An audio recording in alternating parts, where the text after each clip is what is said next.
आज देखिए अन्य धर्म का जो धर्मगुरु होते हैं, एग्जाम्पल के लिए हम मौलानाओं को लेते हैं। कोई भी एक मौलाना आज तक मैं तो नहीं देखा स्वर्ण सिंहासन में बैठा हो। वो एक एक घर में जाता है, नमाज होता है प्रति शुक्रवार, वो नमाज को एक आदमी ने नहीं आया तो एक दिन वो देखता है वो नहीं आया, दूसरे शुक्रवार को वो देखता है वो नहीं आया, तीसरा शुक्रवार उसके घर के अंदर ये मौलाना होगा। ये मौलाना जाता है वहां पर और जाकर पूछता है क्यों नहीं आए तुम, नमाज के लिए क्यों नहीं आए। मगर हमारा संत समाज में ऐसा प्रथा नहीं है, हम कोई भी आए कोई छोड़े, हम सब क्या करते हैं, क्योंकि संत समाज आज अंदर से अंदर क्या मानता है, हम सामान्य रूप से नहीं रह सकते, सामान्य रूप से हम प्रयाण नहीं कर सकते। एक मौलाना आज आराम से प्रयाण करता है, वो ट्रेन में जाता है, वो बस में जाता है, वो सब में जाता है। एक फादर जो होता है वो आराम से सब कुछ करता है, सबके साथ वो मिल सकता है। मगर हिंदू सन्यासी जो होता है वो सबके साथ मिल नहीं सकता। आप सबके साथ मिल गए तो आपका वैल्यू कम हो जाएगा। ये एक मानसिकता जो आजकल है, वो मानसिकता को हमको निकालना पड़ेगा। पूरा का पूरा जो भारत में जितने संत है वो एकत्रित होकर एक बार रास्ते पे आकर हमको हिंदू राष्ट्र चाहिए ऐसा एक ऐलान करेंगे तो आज ही हिंदू राष्ट्र बन सकता है। आज हमारे संतों के पास बहुत सारे संसाधन है, हमारे संत के साथ तपस्या का शक्ति है, पूर्वजों का शक्ति है, देवताओं का आशीर्वाद है। मगर वो सब आशीर्वाद, संसाधन, जो सब पैसा है, वो सब जिस काम को उपयोग होना था उस काम के लिए उपयोग नहीं हो रहा है।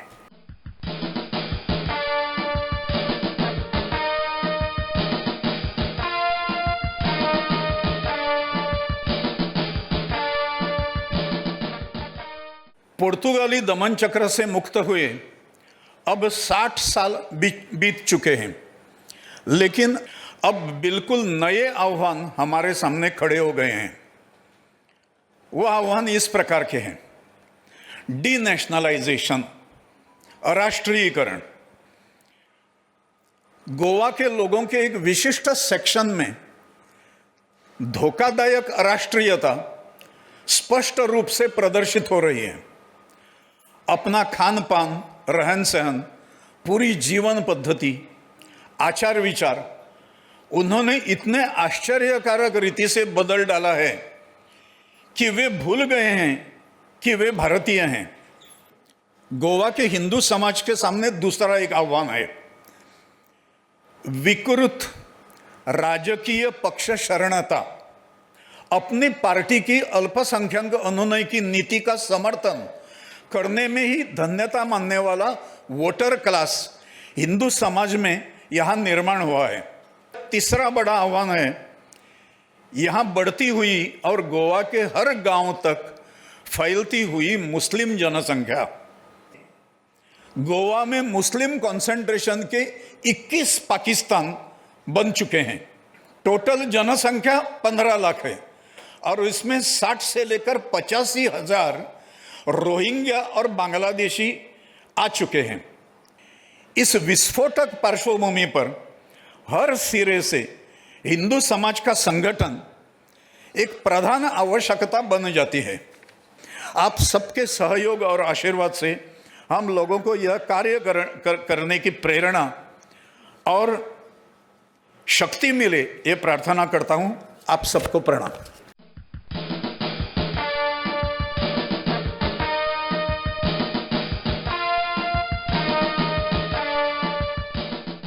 हम गाँव में गए, गाँव में तो बहुत अच्छा अनुभव था कि गाँव में जहाँ जहाँ हम गए तो वहाँ जो धर्मनिष्ठ लोग थे, प्रभावी लोग थे उस गाँव के, उन्होंने अपने समविचारी लोगों को जोड़कर 10 से 50 लोगों की हिंदू राष्ट्र जागृति बैठकों का आयोजन किया।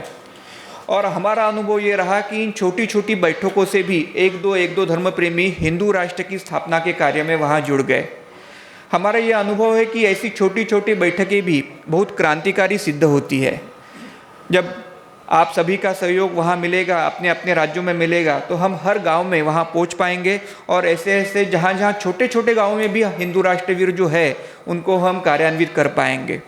और इस संपर्क अभियान में यदि आप जुड़ते हैं तो हम गांव-गांव तक पहुंचेंगे और हर संगठन के द्वारा उनको जोड़ेंगे और इस दिशा में, इस मिशन में उनको जो है सकारात्मक दृष्टि से जो है कार्यशील बनाएंगे।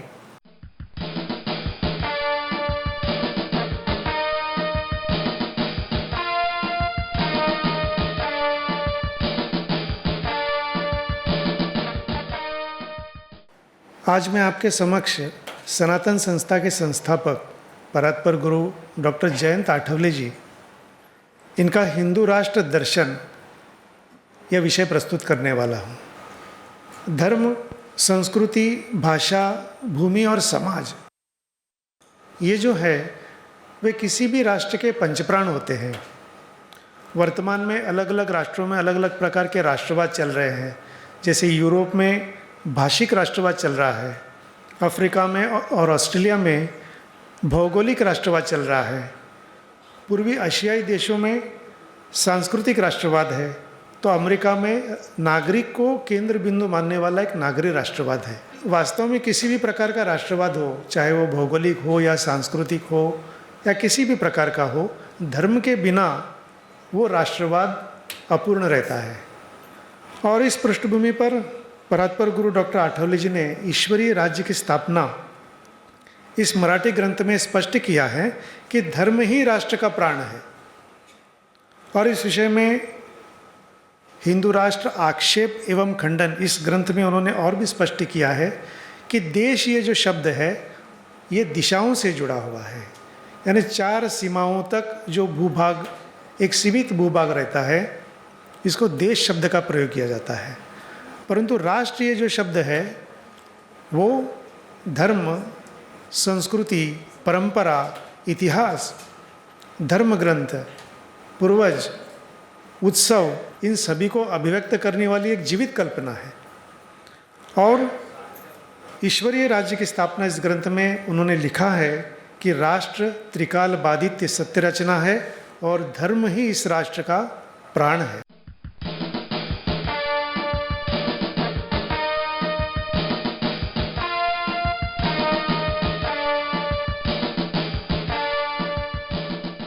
दो 2010 में भारत के न्यूज़पेपर में एक कटिंग आती है कि रामनवमी की शोभा यात्रा पे पथराव हुआ। हम सब पढ़ते हैं। 2015 में रामनवमी की यात्रा होती है, वही कटिंग आती है कि रामनवमी की शोभा यात्रा पे पथराव हुआ। हम सब पढ़ते हैं, हमारे अंदर चीड़ आती है, कुछ करना चाहिए, हम सोचते हैं।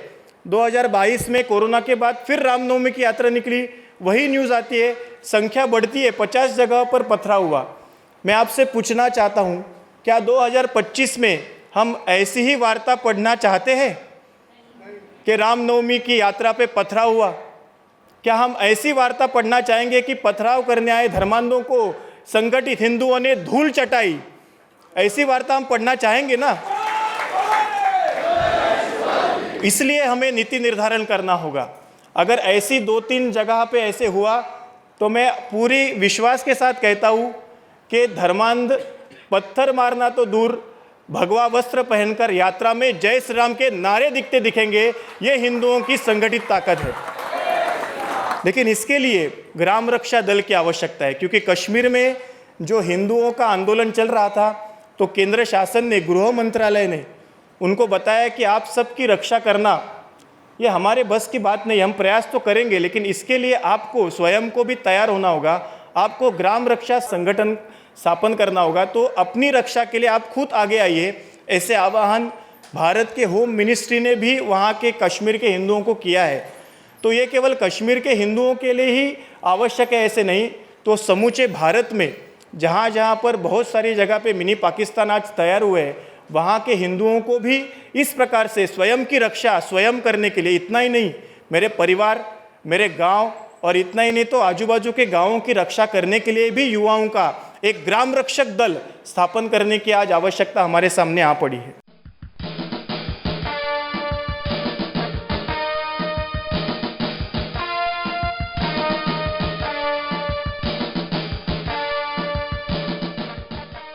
पूरे भारतवर्ष में हमें मंदिरों की रक्षा के लिए प्रयास करने की आवश्यकता है। और इस दृष्टि से इसी अधिवेशन में अष्टम अखिल भारतीय हिंदू अधिवेशन में राष्ट्रीय मंदिर रक्षा इस दृष्टि से एक अभियान का हम सब ने अभियान की शुरुआत की थी, राष्ट्रीय मंदिर एवं संस्कृति रक्षा अभियान। क्योंकि मंदिर जो है वो धर्म की आधारशिला है, हम सभी मंदिरों का महत्व जानते हैं, लेकिन वर्तमान की जो सेक्युलर सरकारें हैं वो मंदिरों की धनराशि लूट रही है। अलग अलग जगहों पे हम अगर देखते हैं तो मंदिरों में जो गौशालाएं होती है उसमें अनियमितता होती है, मंदिरों की जमीनें हड़पने का प्रयास किया जाता है, मंदिरों का सरकारीकरण से लेके जो मंदिरों के परंपराओं तक अलग अलग प्रकार के आघात सभी जगह पे हो रहे हैं। और इस सभी के विरोध में मंदिर संपर्क, मंदिरों का समन्वय, मंदिरों की सुरक्षा और मंदिरों के माध्यम से सनातन धर्म का प्रचार प्रसार हो, इस पंचसूत्री के आधार पे हम सभी ने मिलके यहाँ पे अभियान चलाने की शुरुआत की थी। तो इस दृष्टि से सभी मंदिर ट्रस्टियों को, मंदिर न्यासियों को संगठित रूप से प्रयास करने के लिए हम बता सकते हैं, उस माध्यम से एकत्रित कर सकते हैं। और यह भी एक बात बताना यहाँ पे मुझे महत्वपूर्ण लगता है कि अलग अलग क्षेत्रों में, जैसे डॉक्टरों का संगठन होता है, हिंदुत्ववादी संगठनों का संगठन होता है, अधिवक्ताओं का संगठन होता है, तो मंदिर न्यासियों का, मंदिर पुजारियों का संगठन क्यों नहीं? यही विचारधारा लेके इस राष्ट्रीय मंदिर और संस्कृति रक्षा अभियान की शुरुआत की थी।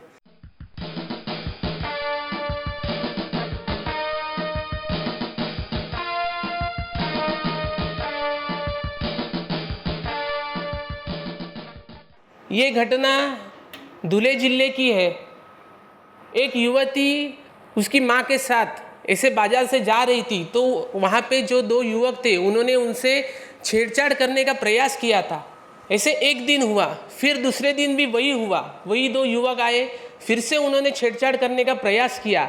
लेकिन युवती वो स्व संरक्षण प्रशिक्षण वर्ग में आ रही थी, तो उसके मन में वो आत्मविश्वास जागृत हुआ, वो डरी नहीं, उन्होंने उन दोनों लड़कों को मार भगाया।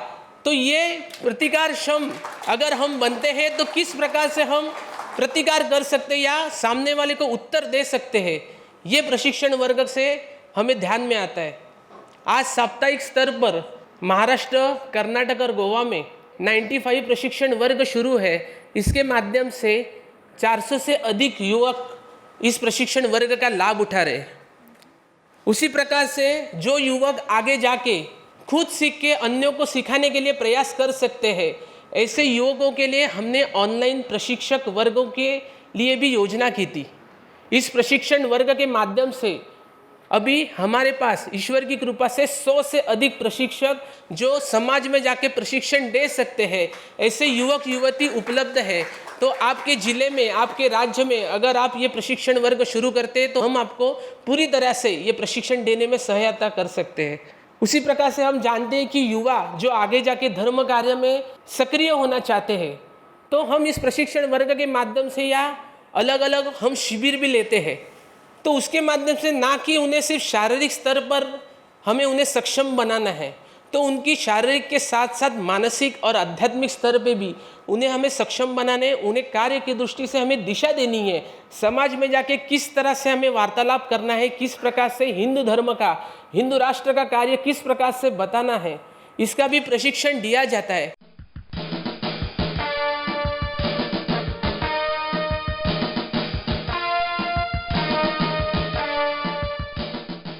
अभी आने वाला जो काल है 2023 के बाद का, तो वो किस प्रकार से होगा, तो इसके बारे में क्या संतों ने बताया है वो भी मैं आपके समक्ष रखता हूँ।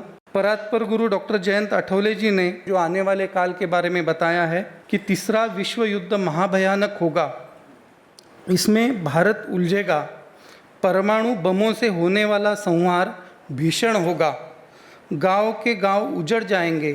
तीसरे विश्व युद्ध के पश्चात संपूर्ण पृथ्वी को शुद्ध करना पड़ेगा, उसके लिए अनेक संतों की आवश्यकता होगी। इसके लिए साधकों को साधना बढ़ानी चाहिए। मतलब कितना महाभयंकर संहार होने वाला है, इसकी गंभीरता ध्यान में आती है। और आखिरी वाक्य महत्वपूर्ण है कि इसके लिए साधकों को साधना बढ़ानी पड़ेगी। इसलिए गुरुदेव बार बार हमें याद करवा कर दे रहे कि साधना बढ़ाइए। आपातकाल में वही हमें उनकी कृपा आशीर्वाद के लिए पात्र बना सकती है। इसी प्रकार नाड़ी भविष्य आज आप जानते हैं कि पूरे विश्व भर में विश्वविख्यात हो रहा है, एक अद्भुत भविष्य कथन का मार्ग है। इसमें प्रसिद्ध तमिलनाडु के नाड़ी ज्योतिषी पूजनीय उलगनाथन जी के माध्यम से महर्षि जी ने कहा है कि आगामी काल घोर आपातकाल होगा, सर्वत्र अपने आप भूमि फटेगी, अर्थात भूकंप होगा, विमान दुर्घटनाएं होगी, हवाई जहाज की बड़ी दुर्घटनाएं होगी, आकाश में उड़ने वाले मानव निर्मित कुछ यंत्र यानी रॉकेट इत्यादि अपने आप गिरेंगे, अनेक स्थानों पर प्राकृतिक आपदाएं आएगी, अनेक प्रकार की हानि होगी, सब नष्ट होगा। यह प्रतिकूलता अनेक देशों में रहेगी। इस आपातकाल में साधकों की रक्षा होना श्री गुरु की कृपा है। गुरु के कृपा के लिए हम पात्र बने, ये इसीलिए हमें सभी प्रकार के प्रयास करने होंगे।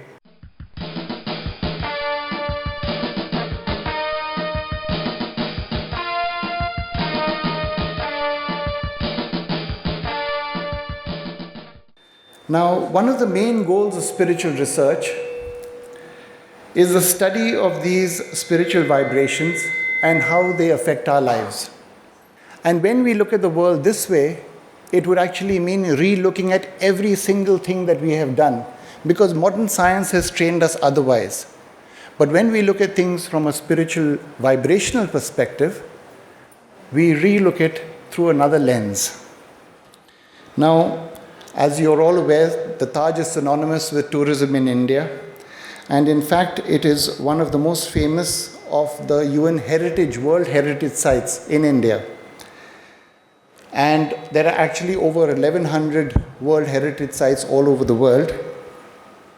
And there are a number of criteria that go into choosing a World Heritage Site by the UNESCO. There are 10 criteria out there. But sadly, not one of those criteria talk about spiritual vibrations or the positivity of that monument. Now, we actually measured, you can see on the screen, these are the top World Heritage Sites all over the world. And they are visited by millions of people, correct? But all these heritage sites emit negative vibrations and they have no positive vibrations. Because most of them are actually tombs or places of extreme violence like the Colosseum. On the other hand, this is the Tirupati Balaji temple. It had only a positive aura, no negative aura. But unfortunately, it is not recognized as a World Heritage Site. There are so many of these focal points of positivity, positive energy in India, in Bharat. But it's not been recognized. And this is where I'm suggesting that there should be a re-looking of what we place value to.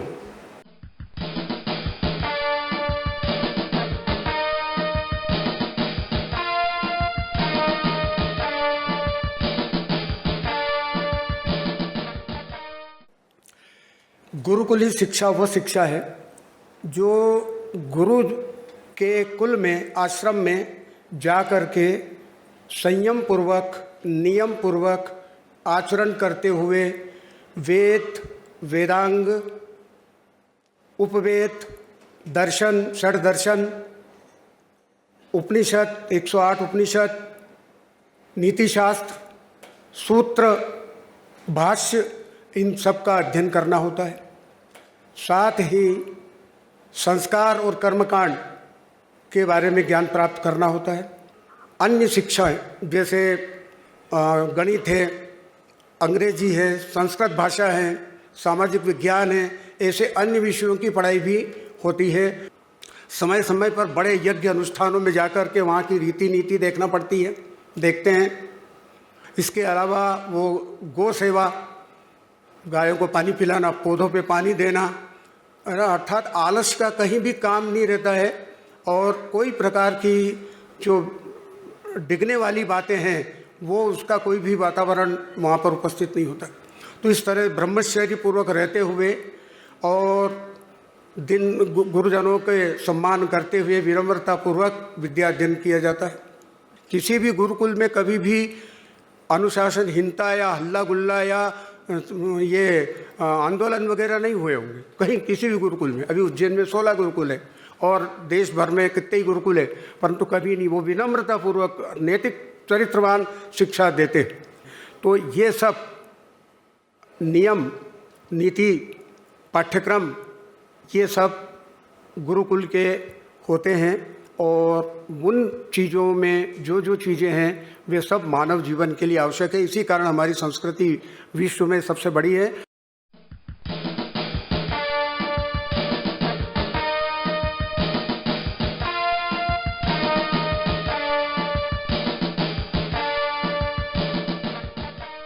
एक conference नहीं है, एक अपने को जो आदमी को क्या बोलते हैं ऑक्सीजन लेवल बढ़ाने का एक केंद्र है।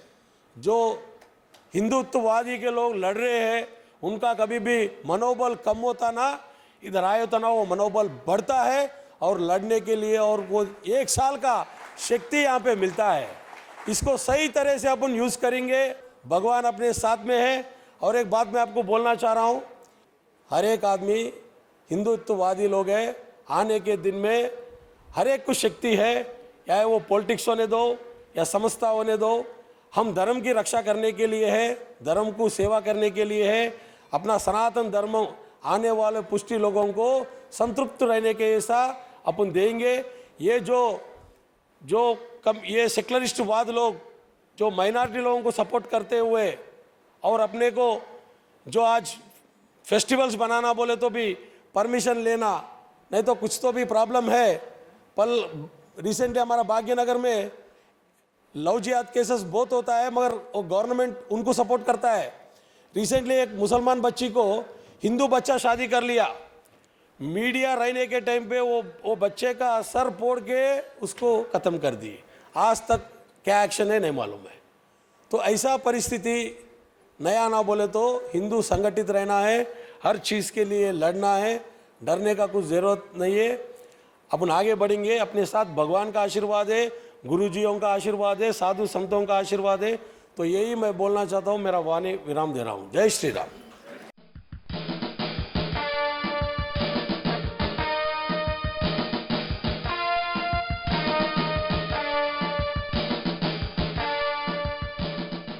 स्वामी प्रणवानंद जी ने धर्म राष्ट्र संस्थापन का आह्वान किया और बोला जी इसका माध्यम होगा हिंदू मिलन मंदिर। और हिंदू मिलन मंदिर स्थापना का साथ साथ उन्होंने हिंदू रक्षक दल, हिंदू रक्षी दल के लिए आह्वान किया। लोगों ने पूछा जी स्वामी जी रक्षी कौन बन सकता है? और पूछ रहे हैं कौन? एक एडवोकेट अबनी रॉय, बांग्लादेश का प्रख्यात एडवोकेट, पूछ रहा है जी स्वामी जी मैं कैसे रक्षी बन सकता हूं? मैं तो बुढ़ा हो गया, रक्षी बनेगा तो केवल मात्र युवक 15-16 वर्ष का बच्चा जो लेफ्ट राइट करेंगे, लाठी लेके ये करेंगे। स्वामी जी तब बोला ये क्या बोल रहे हो तुम?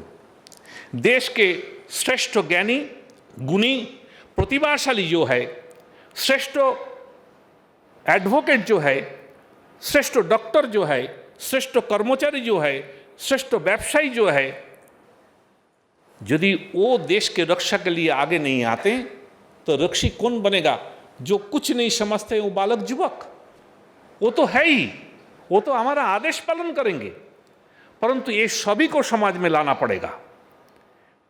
केवल मात्र लाठी घुमाने से और लेफ्ट राइट करने से रक्षी नहीं बन जाता। जय तू हिंदू राष्ट्रम, जय तू हिंदू राष्ट्रम।